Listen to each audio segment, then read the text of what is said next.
राधा वल्लभ श्री हरिवंश। महाराज जी, आपके चरणों में कोटि कोटि प्रणाम। महाराज जी, जब भी मैं पढ़ने की कोशिश करता हूँ तो मेरा मन एकाग्रचित नहीं हो पाता, मन में कुछ और चलता रहता है, पढ़ाई में मन ही नहीं लगता। मेहनत करने के बाद भी सफलता नहीं मिल रही। महाराज जी, कृपा मार्गदर्शन करें। उद्देश्य ठीक हो जाएगा तो मन लग जाएगा।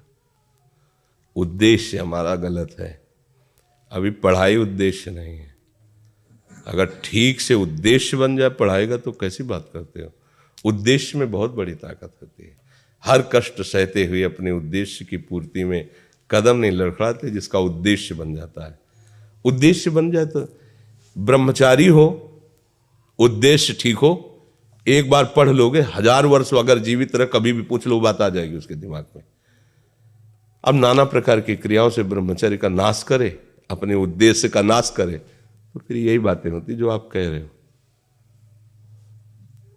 कक्षा 9 पढ़े, व्याकरण नहीं पढ़े, शास्त्री नहीं पढ़े, कहीं दूसरी जगह ऐसे नहीं गए कि बैठ के सत्संग सुन के और सीख के बोल रहे, तो भगवद आश्रित हो जाओ सब। अब आप खुद समझ ना हमारी बात को, आप खुद अपना नाश कर रहे हैं। ब्रह्मचर्य का नाश वीर का नाश, जीवन का नाश है। ब्रह्मचर्य अगर सही है, आपने किसी तरह इधर उधर, तो ये प्रश्न ही नहीं रहेगा। जिधर दृष्टि डालोगे उधर जय होती चली जाएगी। आजकल के बच्चे नौजवान इसको मनोरंजन समझते हैं और उनको सलाह भी ऐसी मिलती है कि हम जैसे बोल रहे हैं ब्रह्मचर्य के लिए, तो डॉक्टर और आपको जो इधर सांसारिक प्रोत्साहन देने वाले हैं वो आपको सलाह देंगे। हमें तो अंग्रेजी का शब्द नहीं याद है, फ्रस्ट्रेशन।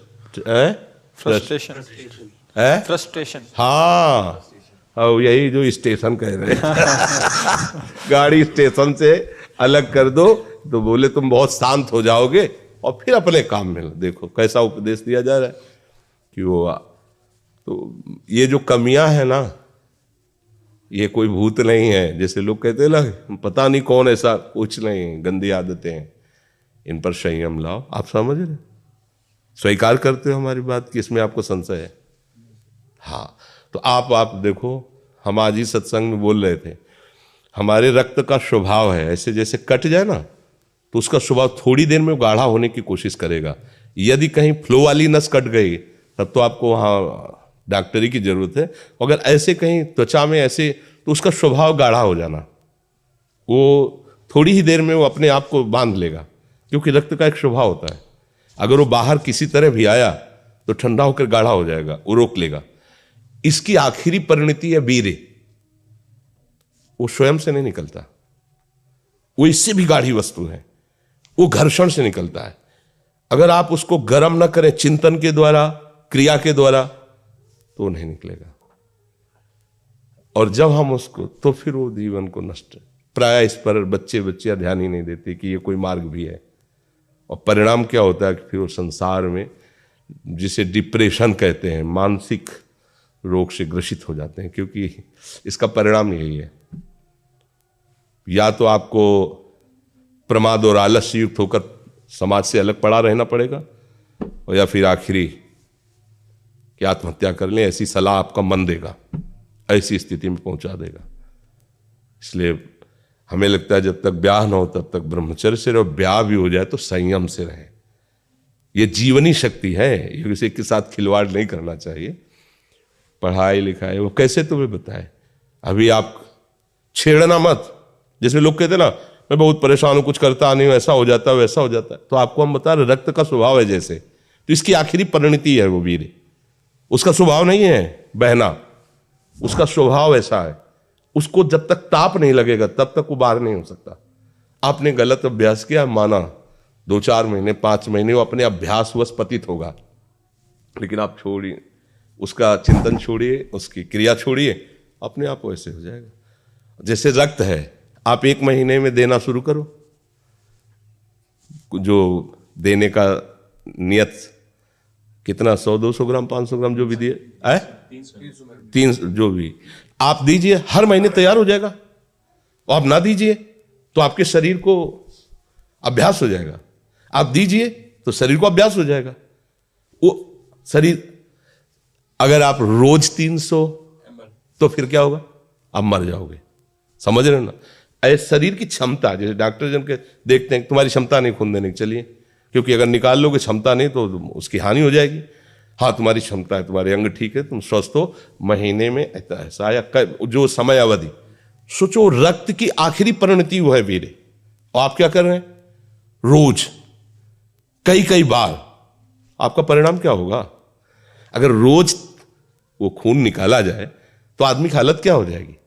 खून की आखिरी परिणति है।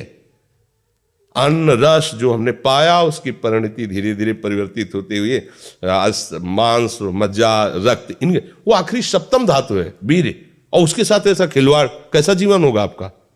तो इस पर कोई विचार ही नहीं करता, समझता है ये तो केवल बाबा जियों का विषय। नहीं नहीं, आप मनुष्य शरीरधारी हो, आपको भी संयम से चलना है, और जब तक ज्ञान हो तब तक तो संयम से ही चलना चाहिए। बच्चे बच्चियों को तो गृहस्थी में अच्छे गृहस्थ बनेंगे जाकर, फिर उनकी हानि नहीं हो पाएगी उतनी।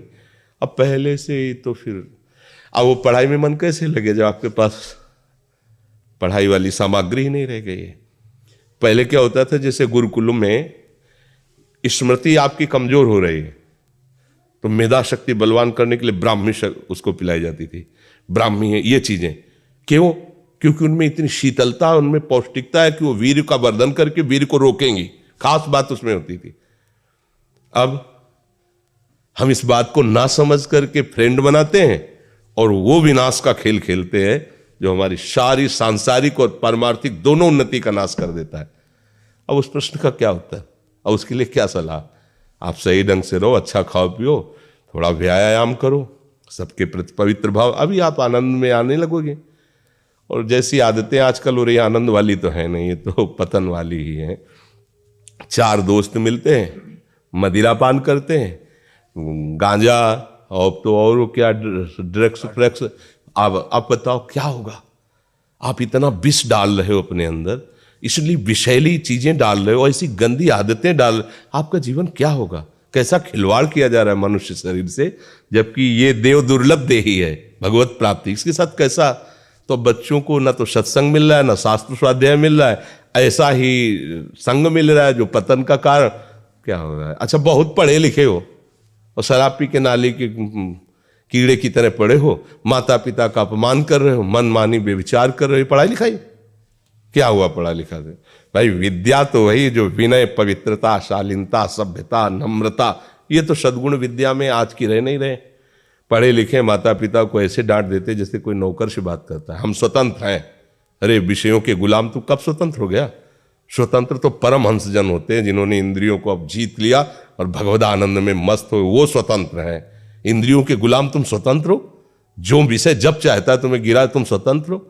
माता पिता, गुरु, शास्त्र, इनकी परतंत्रता स्वीकार करने वाला ही स्वतंत्र होता है। ये मनमानी आचरण जो आजकल समाज में विस्तृत हो रहे हैं ना, ये पतन, अशांति और पाप का कारण बनते हैं, जो बहुत हानिकारक है। तो बच्चा सावधानी से रहो, जो बचा है उसको संभाल लो। जीवन जब से ज्ञान हो जाए तब से अपने को संभाल ले। भाई पूर्व में गलती हो गई, आगे सुधार लेते हैं।